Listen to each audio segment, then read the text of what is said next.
Bismillahirrahmanirrahim. Alhamdulillah Rabbil Alameen. Salatu wassalamu ala Rasulillah. Wa ala alihi wa sahbihi wa sallama tasliman kathiran. Amma ba'd. Assalamu alaikum wa rahmatullahi ta'ala wa barakatuh.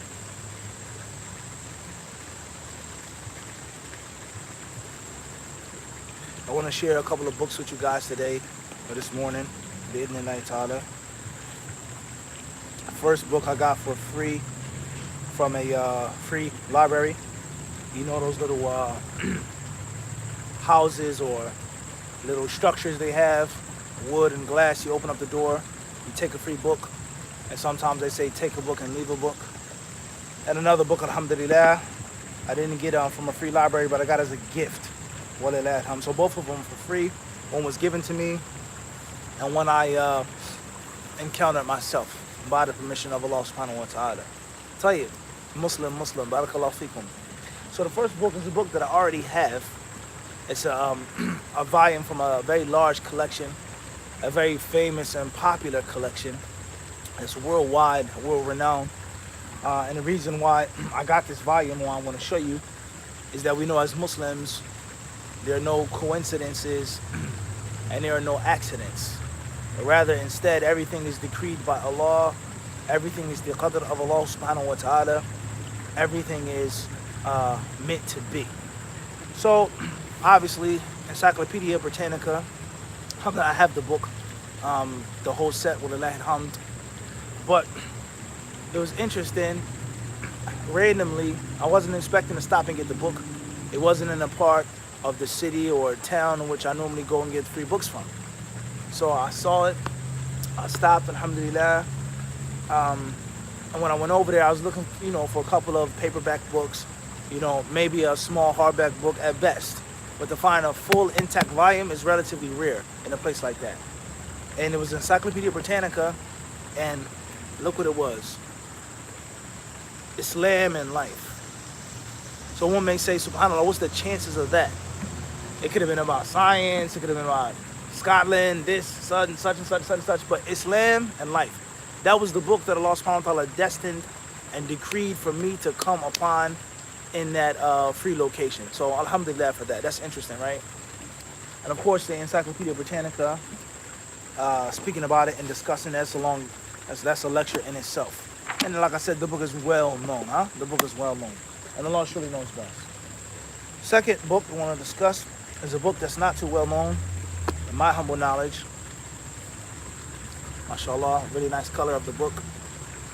And this book is called Perfume Through the Ages. Perfume Through the Ages. I got this book as a gift by one of my sisters, my older sister. May Allah reward her well. She bought the book for me, alhamdulillah. And it's basically a classic. Walillah alhamd. Like you said, the color of the book. Alright. And in this book, Perfume Through the Ages by Roy Genders. Obviously, the copyright from 1972. The author discusses the history of perfume and the history of the science of smells, of the different flowers, the different aromatic gums, the different plants, trees that give off a fine smell, an aroma, a fragrance, and how human beings of different colors, different races, different ethnicities, different religions, different regions and parts of the world have dealt with perfumes. And how a perfume got from one continent to the next, how it crossed borders, one state to the next, one empire to the next, one dynasty to the next, right? And the integral or pivotal role that perfume has played in the lives of the human race, regardless of their religion, regardless of their race, their color, their creed, regardless of their sex and gender, and regardless of their political standing or their social standing, aristocrat, peasant, noble, king, warrior, priest, cleric, shaman, and the list goes on. Whatever people were and whatever they did, how perfumed was connected and intertwined in their lives, right? This is a very interesting book. For anybody, any student of knowledge, student of science, any bookworm, any person who likes to read, let alone someone who's a Muslim, and we know the importance of perfume and the importance of fragrance and smells in our religion. And we're going to read from that, inshallah ta'ala, in a second. Let alone the author mentions about the role of perfume in religions, period. Catholics, Protestants, Buddhists, Hindus, right? Muslims, Jews, and other people of different religions and creeds and faiths. Many of them, most of them, if not all of them, at one point or another, they use perfume in their religious ceremonies, in their spiritual ceremonies. People who worship the dead and worship the ancestors and call upon spirits, make shirk, waliyadu billah. One of the fastest and best ways of summoning the dead, or summoning those spirits, what we mean by the dead, summoning those jinn and those shayateen, is through what? Oftentimes it's through perfume. And it's a very interesting historical fact with regards to incense. How Muslims today, some Muslims today, they say you can't use this, or you can't have this, or you can't say this, or you can't eat this, because the kuffar do it. For the sheer fact that they do it, and they use it. Well, if that was logical, and I mean Islamically logical, logical in the Sunnah, the Sharia, then there'll be many other things that are haram as well. And from that is incense. Did the Muslims create incense? Did the Muslims invent incense? Maybe they did, maybe they didn't. But there's no doubt about the fact that non-Muslims use incense heavily. When I went to India and I traveled to India, I saw something in life and in person that I never saw on, that I saw on TV, but not as much. Obviously, you have different movies, different films. They have the Buddhists and the Hindus, right? And they have, you have the incense in the temple, the incense urns burning, the candles. When I went to India, one day I was passing by, we were walking around, going from one point to the next. And obviously there were tons of Hindus there. And this one guy, he had a huge, gigantic bundle of incense. And when I say gigantic, I mean gigantic. It was huge. And there was so much smoke and so much aroma and perfume in the air. What type of ceremony was he doing? What type of spirit was he calling upon? What type of demon or devil or being was he invoking and summoning? Allahu Alam. I don't know and I didn't want to know. But the fact of the matter is, he was a Hindu, he's making shirk, and he's using incense. And there's a big possibility that incense did come and start from that part of the world. If not India, then China, that part of the world which is heavily involved in shirk and kufr. So just because the kuffar use incense to call upon spirits doesn't mean that we can't use incense to smell good, to make a fragrance in our bathrooms, in our living rooms, in the mosque. All right? And the same applies to other things such as tea, as we've explained before. The history of tea, there lies no doubt. It is enshrouded, it is intertwined with polytheism. And the ancient Chinese and what they believed about spirits and ancestors, and the revival and the summoning of those spirits and those ancestors, like the revival of the dried, baked, rolled tea leaves. But that's not why Muslims drink tea. We don't drink tea for that shirk. We drink tea because it's a blessing of Allah subhanahu wa ta'ala for our bodies, for our minds, so on and so forth, right? And there are many other things that are parallel to this in the world of Islam and in the world of kufr and shirk. Plants, trees, the plants and trees that you see behind me, all right? There are people, or not people, but if you read, just pick up a basic book. Go to Barnes and Nobles, a basic book, go on the internet, basic article on the internet, and it'll show you and teach you about the history of superstition in trees and plants. Superstition, trees and plants. Shirk, the aqeedah of shirk concerning quote-unquote nature and the plants. And to this day, when you go to a flower shop, you go to buy some plants for your house, the most popular plants and trees are based off of those ancient superstitions and the time in which England and Ireland and Scotland was upon paganism, before the spreading of Christianity, before St. Patrick, so on and so forth. They were pagans. They worshipped other than Allah Azza wa Jal, right? And they had many superstitions about fir trees, pine trees, different types of willows, different types of plants that were considered to be utterly unlucky. And there's no way that you would have this tree in your house. And if you brought this tree in your house, it will become a means of misfortune. And to this day, there are many popular trees and plants that aren't as sold as much or sold more, and they recommend it. This is for the house, and this isn't for the house. So shirk has continued even through the Christianization of Europe. So therefore, just because people have trees and plants they use for kufr and shirk, it doesn't mean that the Muslim can't have a tree or a plant in his house. I like trees. It's nice to look at. It's green. The oxygen, the smell. It makes me feel calm. I'm soothed. Adam and Eve were in Jannah originally. They were in paradise first. That's the asal. That's the default. And it's one of the reasons why some scholars say that the human being naturally loves trees and parks and gardens. And why green is such an attractive color. All right? And Allah subhanahu wa ta'ala surely knows best. Okay? So the history of perfume and how perfume and smelling good, smelling fine, is oftentimes synonymous to Islam. Especially where I come from in Philadelphia, in which one of the trademarks or the hallmarks of the Muslims is perfume, oils and incense. You want good smells, you want nice smelling things, go to the Muslims. How many people converted to Islam through oils and incense? 52nd Street, 52nd and Chestnut, 52nd and Market, 52nd and Walnut, back in the day. You want to get incense and oil, you went into the shop. It wasn't always available to have the real good stuff from Saudi, the special exotic stuff. So we talk about Somali rose, Egyptian musk, China musk, all right? Some of the older brothers were the heavier stuff, Mawa, Tunisian frankincense, things like this, okay? All different types of smell goods and fragrances in the form of oil. We talk about incense, coconut mango, You talk about Jamaican fruits, okay? Like I said, Egyptian musk. That's the famous street incense that the Muslims bought and sold, and it was well known. And there were many people who accepted Islam through those dealings. And we all know, as we've spoken on in many khutbahs, the power of aromatherapy. The power of aromatherapy, a smell, and what is associated with a smell. How you feel good with a smell, how you feel bad because of a smell. A smell gives you a headache, a migraine. Smell makes you sleepy. A smell wakes you up. Smelling sauce. Someone's knocked out, right? A husband and wife.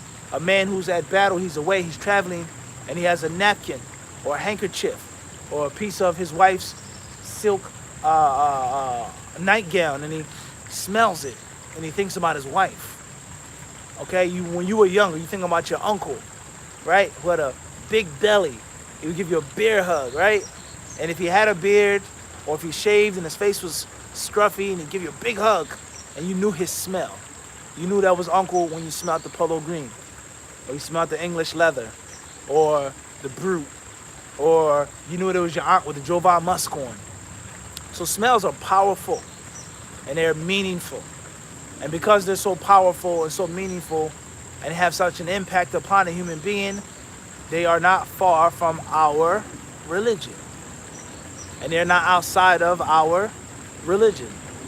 And they're not far, and they're not estranged from other religions as well. Everybody got this? Also, another very important passage that I found in this book was when we talk about the history of hygiene. The history of hygiene in the world. Around the world, especially in Western Europe. We talk about France, we talk about England, Germany, Italy, Portugal, Spain, and other countries as well, Greece, so on and so forth. We talk about the history of hygiene and how things are today.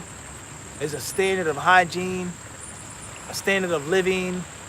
There's a standard of cooking at hotel, 2-star, 3-star, 4-star, 5-star, intercontinental hotel. Wherever you go in the world, there are universal principles for hygiene, for things being sanitary and sterile and clean, right? And unfortunately, the leaders, the policy makers, the opinion creators, the trailblazers, or not the trailblazers, but the modern trailblazers of hygiene and of cleanliness, we know for sure they are not the Muslims. They're not the Muslims, they're not the Arabs at all. The Muslims and the Arabs are totally following the kuffar. and their standards of cleanliness and hygiene. Whether it be the beard, barbaric, archaic, nasty beard. No one wants a beard, and the person with a beard making their food. Whether it be the concept of shaking hands, it's dirty. Whether it be the concept of eating something that falls on the floor. Whether it be the concept of eating with your fingers, and how that's considered to be barbaric and animalistic. You eat your hands, that's yucky. You're a savage, a brutal savage, or maybe a noble savage. You have to have silverware. And of course, the silverware is silver. The cup is silver. The gauntlet is silver. The fork, the spoon. When I was young, I remember studying the etiquette of eating and dining in England. And there's a science between which fork you use first, which spoon you use first, which hand you use to break open the bread, which hand you use to place the warm butter upon. Do you eat the soup first, the salad first, this first, that first? Do you put the napkin around your neck? Do you put the napkin on your lap? So on and so on and so on and so forth. It's just reality. Stuff that you see on TV or King Arthur or Sherlock Holmes, is real life. People live like that, right? So you think about those who are the trendsetters for what is hygienic. When a store is open, a restaurant is opened up, and a restaurant or store is closed down. It's not the Muslims that are running the show, unfortunately. But when you read a book like this, and other books as well, you'll find the dark history of hygiene in the continent of Europe, and the different isles, and other parts of the world as well. Dark history. An example of this is in the Victorian era. In the 19th century, in England, it's just an example in which there are different inventors who came up with indoor toilets, indoor bathrooms.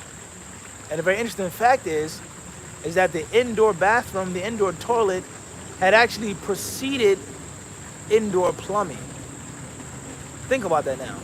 Imagine you using a toilet in your house, but you can't flush. The convenience of the toilet in your house, right? I don't have to go to the outhouse. I don't have to squat over this or this and that. It's conveniently set up, but there's no flush. There's no such thing as a flush. So where's all of that filth going? It falls into a cesspool in the basement. It stacks up and piles up. So eventually all of that gas and all of that toxic, or those toxic fumes that smell, is going to do what? It's going to emanate in the house. And people are going to get sick. People are going to fall sick. They're going to get ill, and all types of germs and diseases and illnesses. That's just one example with regards to how things were extremely unhygienic, and how people, they use leeches to take blood from them, from their bodies, and all other types of things, even before they discovered the concept of infection and germs, and the list goes on.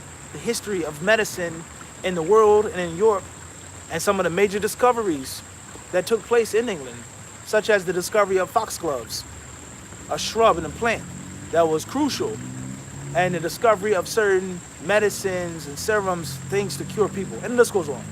Al-Maqsood, the point is, brothers and sisters, is that the author discusses, and maybe we'll read it, there are parts of Europe in which perfume was extremely important because hygiene was far from adequate. But that was never the case with the Muslims.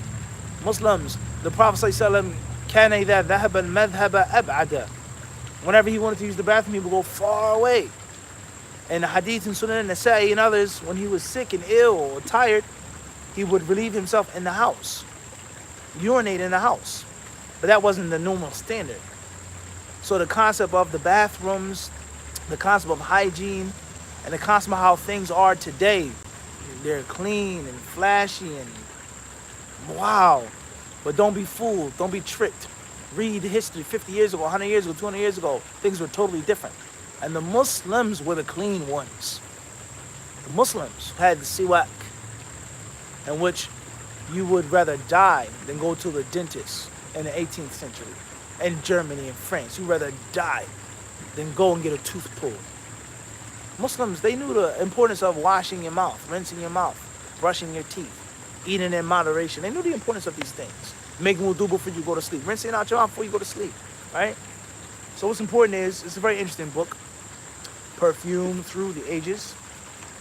And perhaps we'll read an excerpt.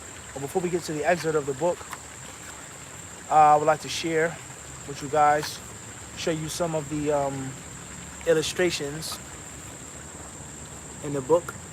This is very interesting. He says animals used in perfumery: sperm whale, castor beaver, a musk deer, a civet cat, or civet cat, depending on how you like to pronounce it. Then we have some different bottles. Fortunately, suwar, tasweer, yani, people making things like idols and images with their hands, but I'm just showing you, okay? I have from the 18th century, 2 Chelsea scent bottles. All right, 650 BC, look at that. A Sicilian scent bottle of the 5th century BC, right? Different burners and in forms and shapes of houses and castles. A snuff box, huh? Chelsea scent bottles, very interesting.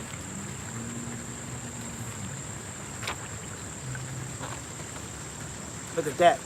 It says French scent bottles in crystal and gold, including a rare double bottle by Merilio, top right, mid 18th century, or Malario, a double scent bottle. So you got 2 scents, right?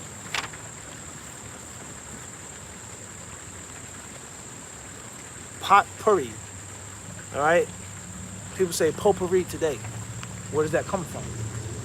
Early scent containers by Yardley. Even to this day, you buy soap by Yardley, right? Nell Gwynn, lavender, patchouli. How famous is that scent in America? Somebody wears patchouli, you think they're hippie, right?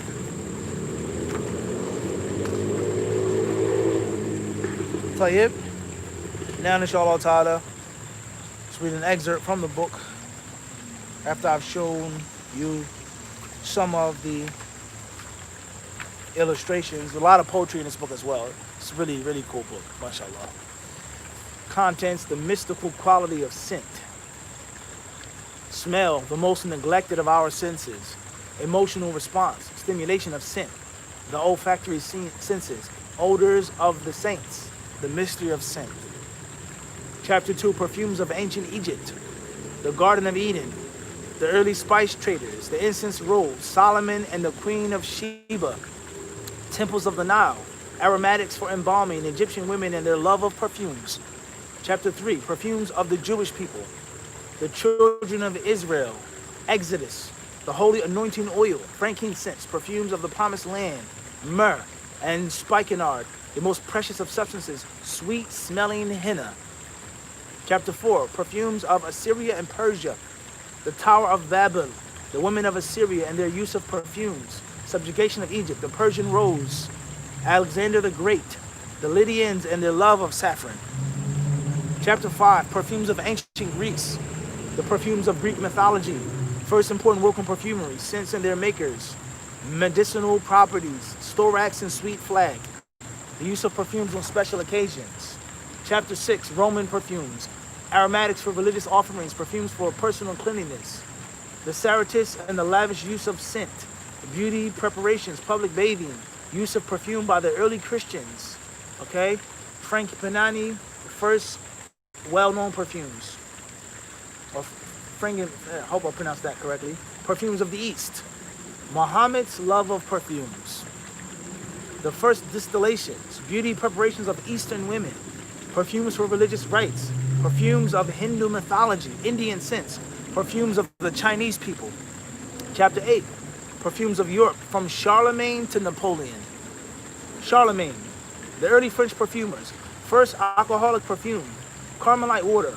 Beauty preparations of Italian women. Luxuries of the French court. Master Alexis and his creations. Napoleon and his love of eau de cologne. Chapter 9. The scents and smells of early England. The refined taste of the Romans. Incense in the early church. Rushes for strewing. To fumigate apartments. Perfumes of Elizabethan times. Pomanders. Elizabeth and her scented gloves. Scented gloves she wore. Gloves that had scent on them. Early scent bottles. Chapter 10. The Storts. Their perfumes and snuff taking. The early distillation of flowers, lavender, perfumes of restoration, beauty patches, snuff, early snuff boxes, the vinaigrette, early pastel burners, potpourris, the House of Yardley, the first perfumery shops. Chapter 11. Scents of the New World. The primitive peoples and their love of scent. Aromatic barks, Russian leather, bay rum, perfumed waxes, balsamic resins, and their collection, vanilla and commerce, micro fragrance. Chapter 12, the composition and extraction of perfume, the odor of flowers, their composition, the antiseptic value of essential oils, the first synthetic scents, the perfume industry, methods of extracting the essential oil. Chapter 13, the art of the modern perfumer, definition of perfume, the velocity of odors, sense and musical illusion, concocting a perfume, animal fixatives, perfumes for grooming and personal hygiene, and then there's a select bibliography and then the next. Look how much history we just covered. We went from ancient times to modern times. How many religions, how many races were brought up in that short period of time? Play it. All right. So let's go to page 100, in which the author talks about Islam and perfumes. States here on page 100, chapter 7, perfumes of the East. Muhammad's love of perfumes, the first distillations, beauty preparation, etc. So after several centuries of unrivaled splendor, the Roman Empire began to crumble before the barbaric hordes of Northern Europe. History. The barbarians, not just Native Americans, Indian savages in Mexico and South America. Savages weren't just half-naked Africans swinging from trees. Savages just weren't people living on islands and living in boats and canoes in the Philippines and Indonesia, or people who walked naked with spears in Australia.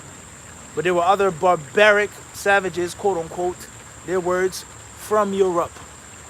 And when people call people savages and call people names, you need to read your own history. 100 years ago, 200 years ago, 300 years ago, what were you? How were you dressed?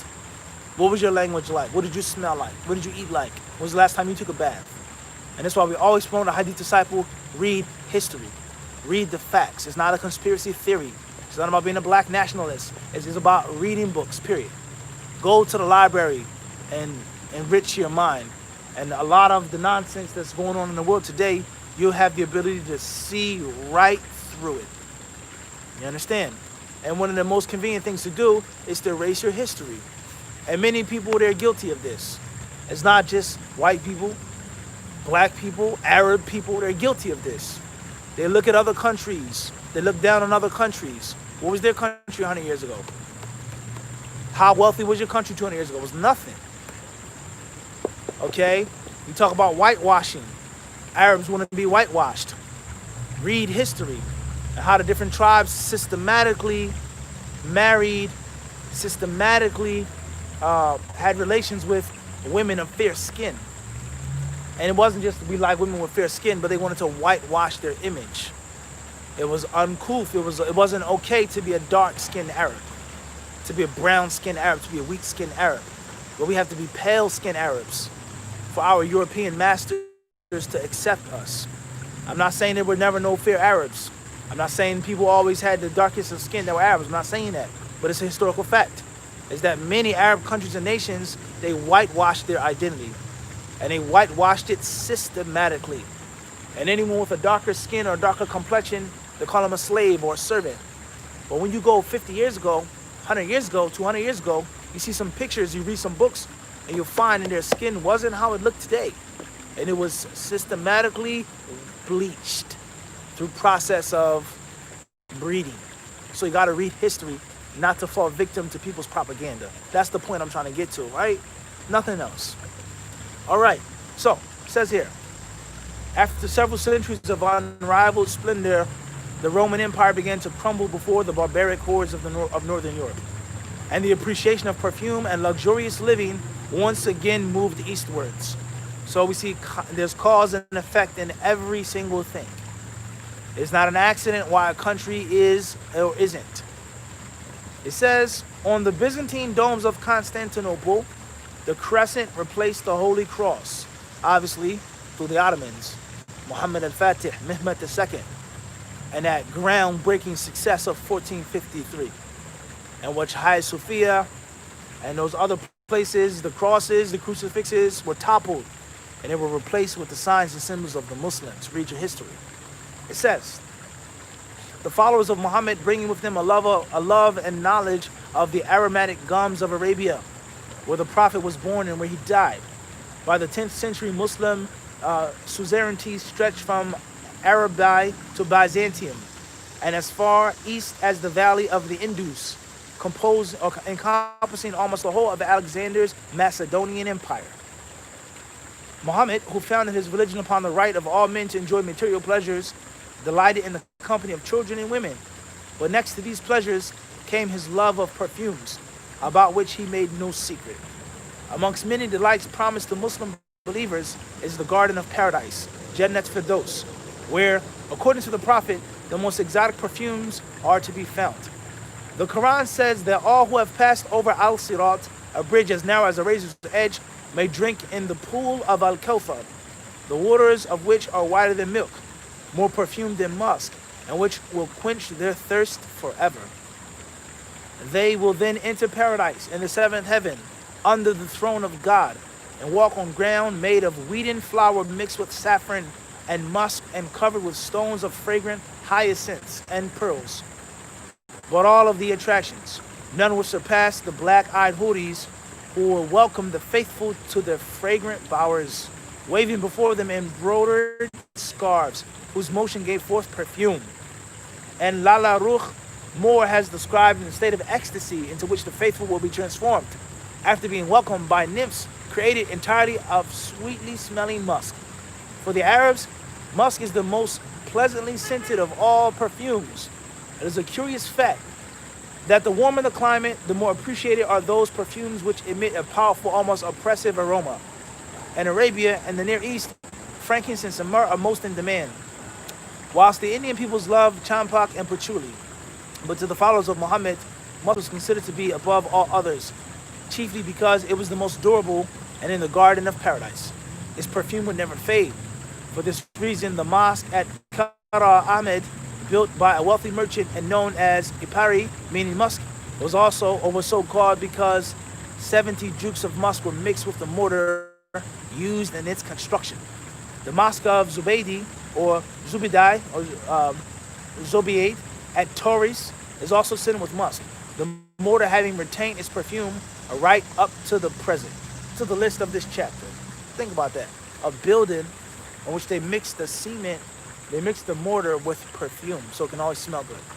There's a Persian incense burner on the next page. Right? So, inshallah, if you guys get a chance, check it out. For all lovers of books, lovers of knowledge, lovers of science, I don't think that you'll be bored with this book. And perhaps once you pick it up, you won't be able to put it down and you'll finish the whole thing in one sitting. And Allah subhanahu wa ta'ala surely knows best. Jazakumullah khairan. Inshallah, let's see. Maybe we'll take a few questions if we have some time.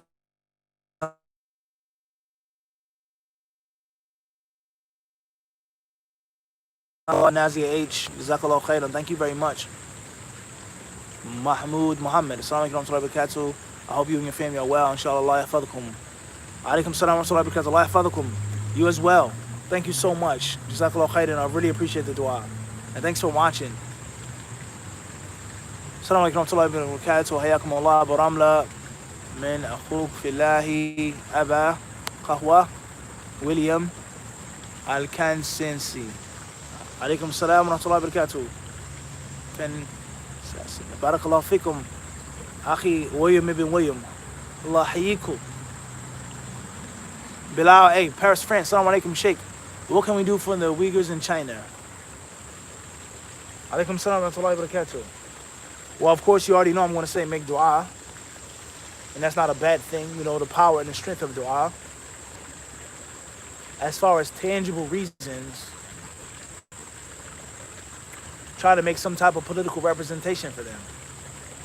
Talk to the people who talk to the people who talk to the people who talk to the people who have some type of voice, who have some type of ear, who have some type of power to force those Chinese Muslims, force those people to stop being oppressed, thrown in concentration camps, mosques being destroyed and suddenly magically vanishing. All right? So I would say that politics is all about pressure. The more pressure, the louder the voice, the more politics must act to fulfill the desires and wishes of their subjects unless they want unrest and unruly revolt and protest.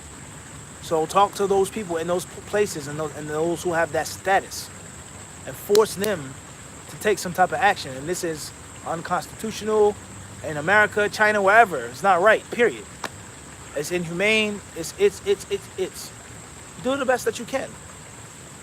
A sad reality is people around the world are always going to be buying from China, supporting China, funding China. The different things that we have, the phone that I'm using right now, clothes that we wear, that may be the same money that supports those re-indoctrination camps. Wala hawla wala quwwata illa billah. So that's unfortunate. So do whatever you can with regards to doing Allah, dua, spiritual. Do what you can with regards to relief and aid. Do what you can with regards to any type of criticism or political activism that will force them to hear what you have to say. All right? Regardless of the disunity of the Muslims. Allahumma musta'an, huh? I don't know if you guys can see that butterfly over there. There's a few of them out here.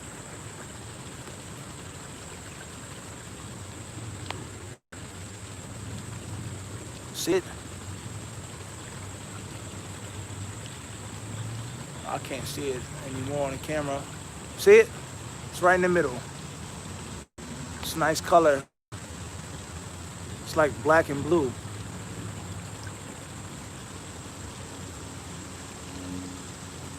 There we go. MashaAllah. Allahu Akbar. Beautiful. Tight. So that's what I would advise. And Muslims in China, if you read about their history, alhamdulillah, they've always been tough. And there were many years, many times, under many regimes that they suffered by the hands of their own Chinese countrymen, by the hands of the soldiers of Imperial Japan, and the rape of Nanking and Shanghai, and all of the different mosques that were destroyed and desecrated, and they used masjids for places to throw the dead bodies. And many, many different horrific atrocities that took place to the Muslim minorities in China. But they've never ever relinquished their faith. They've never ever given up and quit.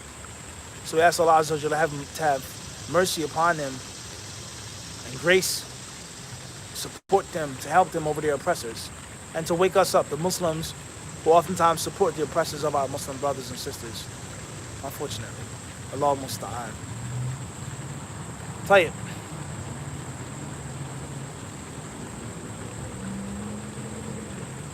How does the book smell? Book smells nice. Oh yeah. It's got that nice old library smell. But this is nothing. I got books 10 times older than this. They smell much better. You talk about perfume through the ages. A book sometimes is the best perfume. Wallahu alam. Tayyib. Next question states, AB from Tangier, Morocco. Is it true that one needs to cite the sin to Allah to make tawbah specifically from that sin? You make it an intention in your heart. Psycho-spiritual connection. In your heart and in your mind, you're making tawbah to Allah for a specific sin. And of course, that's manifested in the intention and the determination not to go back to that specific sin. You don't have to verbalize it in the prayer or the supplication, huh? Wallahu alam.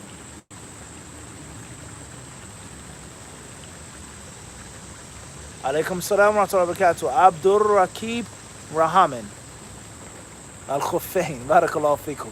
Hayakum Allah. Qari'a. So glad it's spoken to us about everything we learned one by. Jazakallahu khairan. Thanks a lot, guys.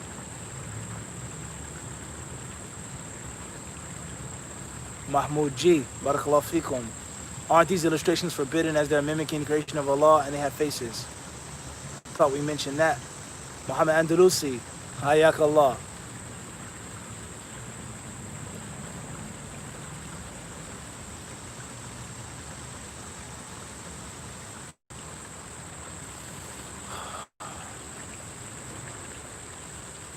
Moving forward. Thanks a lot for the compliments on the socks, guys. Pink socks, alhamdulillah. It's nice. Try it out one day. Inshallah. M.R. Lodi, California. Mufti. About the hadith when the Prophet tells us one's giving allegiance to him but not asking anyone for anything. Do I refrain from asking questions? How do we understand and implement? Asking in Islam is of different types, different levels. There's a type of mas'ala, asking, which is totally prohibited. And there's a type of asking which may be obligatory, mandatory. You gotta ask. And then other times which is preferred not to ask and suffice yourself, to do it yourself, to find it yourself. So an example of a prohibited asking is begging someone for something you do not need. Begging someone for something and you're abusing the person that you're asking. You're abusing them. It's prohibited. You're doing it out of greed. A time in which it's obligatory to ask a question is when there's an Islamic ruling that you need to know about and you need to ask about to do correctly. A time in which it's preferred not to ask but not necessarily prohibited is you may be in a time of need, but you can be patient. You're not going to die. It's not going to kill you if you don't beg. That's best. You understand? So the different levels of asking. And the Quran and Sunnah are all in harmony and sync. It's no clashing and conflicting. Okay? And Allah Azza wa Jalla surely knows best. Tayyib.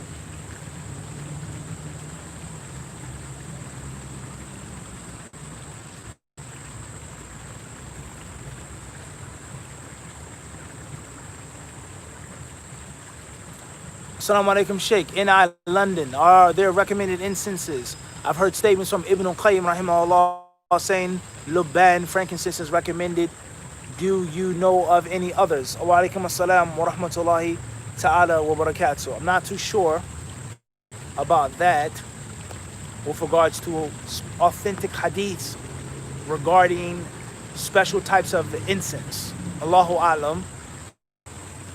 A specific authentic hadith that talks about a type of incense which is recommended. Different types of perfume, musk, so on and so forth, like we read, that's a different story. Ibn al-Qayyim, rahimahullah ta'ala, perhaps when he spoke on frankincense or different types of incense or fragrances, it doesn't necessarily mean that he's basing a recommendation off of a hadith. He could be basing off of frankincense and myrrh and its biblical significance. Okay, the usage of the Muslims, the usage of the Muslim Arabs in light of the pagans and the different lands in which they invaded and conquered and traded with. They use this incense, we use this incense. Let us be distinct and different from them. Okay, and perhaps he's also basing it off of experience of different types of things which are found useful and fruitful for people. And Allah subhanahu wa ta'ala surely knows best.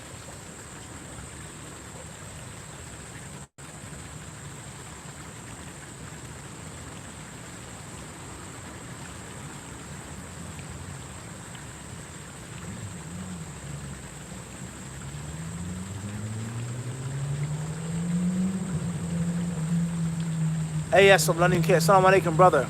Is it okay to move out and leave your parents even if they don't want you to leave, just for your own mental health? Alaikum salam wa rahmatullahi wa barakatuh.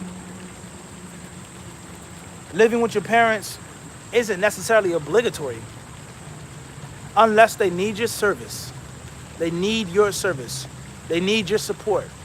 And you have to be there with them under one roof. As far as it's something which is a cultural norm, it's not necessarily obligatory. Someone is considered to be disrespectful if they leave their parents' home, maybe. But if your parents don't need you, and it's a harm to your body, mind, or soul, a major harm, and there's no other solution or remedy or way out, you have to take care of yourself first and foremost. Wallahu alam.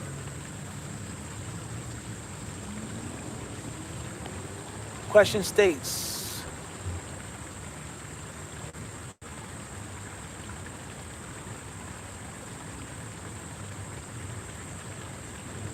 Assalamu alaikum, Sheikh. How do I start to get out the most of reading books? And is it okay for a student of knowledge to spend his time reading history books too? ASC. Yeah, Sheikh. Where you coming from? Jazakallah khairan. May Allah bless you guys.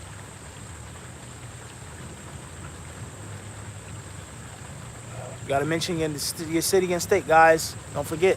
UA from Toronto, Canada. If the ex-wife accused one's husband of zina with them but didn't admit or deny, how should the wife handle this matter? Accusation is an accusation until it's proven. Qul hatu burhanakum. Allah says, bring your proof if you're truthful. If you got nothing to worry about or hide, prove it. Make it factual. Bring the evidence. And if you don't have the evidence, this is an accusation. It's that simple. At the end of the day, we all know what happens when people get divorced. We all know what happens, okay? The person that you used to love, the person that you shared a bed with, you ate with, you traveled together, you made hajj together, the person that you spent so much time together with, and everything was one. And the moment you guys break up and separate, the person becomes the worst living creature. She was the most beautiful woman, now she's an ugly witch. He was the most righteous, handsome brother, now he's a filthy fasiq. Okay? His personality was so beautiful. No one would hate you, husband, except for someone who's jealous and envious. After divorce, he's this, he's kada, he's a horrible human being, he's this, he's this. This is what happens. So we are afflicted by spite, hate, jealousy, envy, hurt, longing and yearning. You really still love your ex-husband. You really do. We know you do. You really love your ex-wife. You really want to be back with her. You're jealous and upset that she got remarried so fast. You're jealous and you're upset that he got remarried so fast. And you're still single, stuck. That's what happens. All right? So when people go through this process, they are bound to say things and to do things which are Islamically rejected. And they're bound to say things and to do things which are erroneous, against common sense and logic. So oftentimes you just ignore that stuff. And even if you did make zina, okay, what do you want me to do? Put the had on him, beat him, whip him, flog him, stone him to death? That's not my responsibility. Did he make tawbah for that? Maybe he did. You don't know what's between him and Allah Azza wa Jal. What's important is, sister, Jazakallah khairan, my current husband made zina, no problem. Shukran for the nasiha. Have a good life. That's it. Shukran. He gave you advice. You told me he made zina. Thank you very much. Peace. Now go about your business. So, people that have ulterior motives, they have agendas, they have spite, they have jealousy. I remember once I was counseling a brother, and he was about to divorce his wife. His wife was upset with him, of course. He had done some bad things, whatever the case may be, but he was ready to go.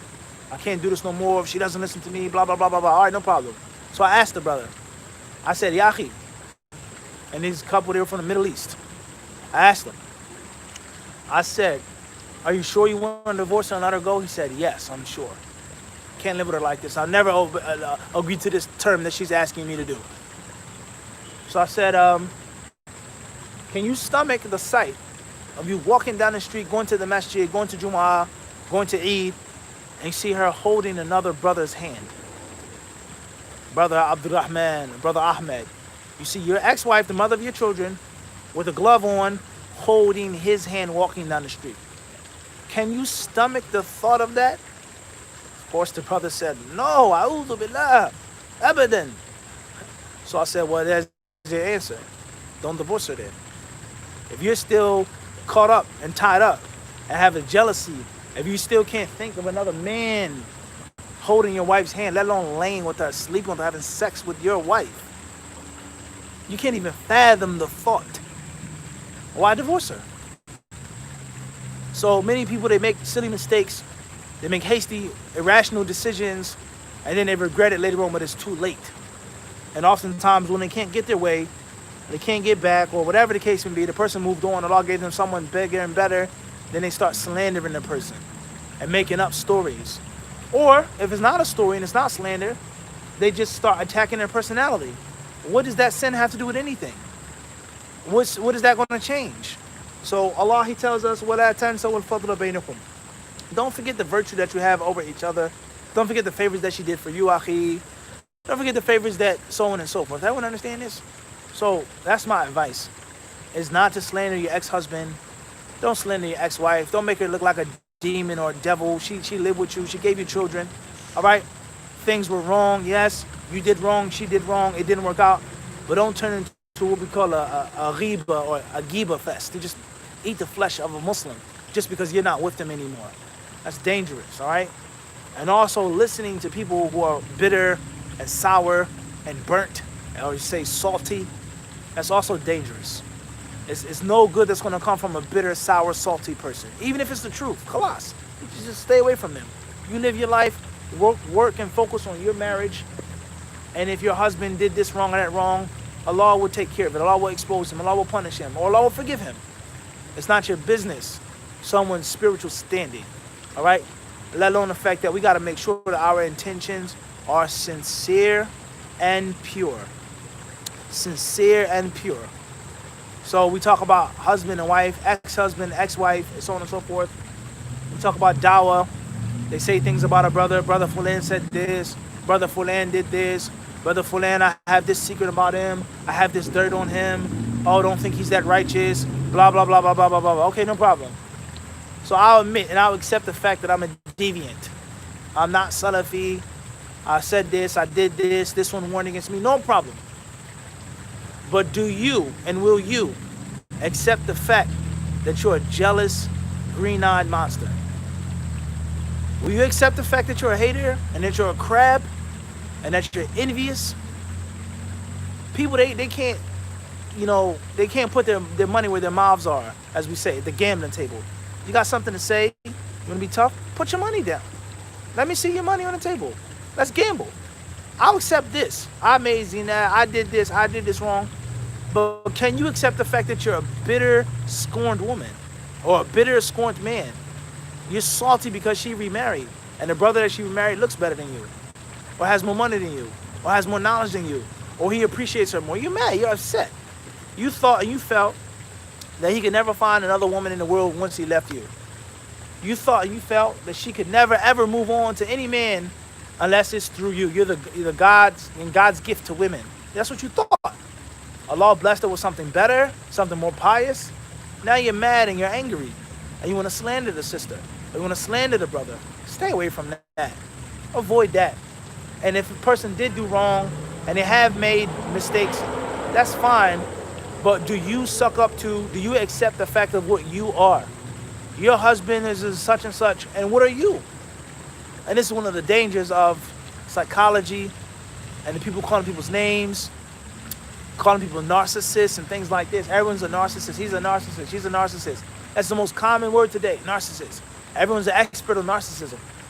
So if you're a narcissist or I'm a narcissist, what is this person? What are you? People say, oh, this person loves to talk. He loves to show off. He loves to be seen by the people. He loves to be accepted by the people. He loves to be in front of the people. Okay, so I have a problem, an issue. But what problem and issue do you have? What does psychology say about you? People who follow people, people who are obsessed with people, people who track and hunt people down, people who are in love with people but don't acknowledge it. What psychological disease and psychiatric issue do you have? So it's easy to point the finger.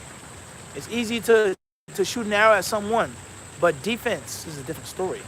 So we look in the mirror, we don't look at our own ugliness. We only look at other people's ugliness. So that's my advice. This is sincere nasiha. Sincere nasiha. All right? With regards to husbands, wives, ex-husbands, ex-wives, du'ats, scholars, pointing the finger at other people, calling people other people, calling them names. What are you? What are you on? What problem do you have?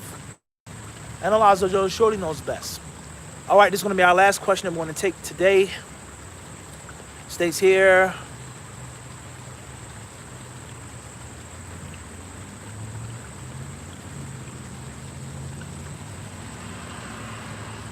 Did we answer the question about the books, the history books, student knowledge, reading history books?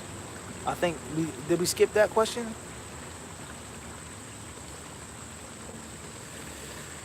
I'm not sure. NA from Chittagong, Bangladesh.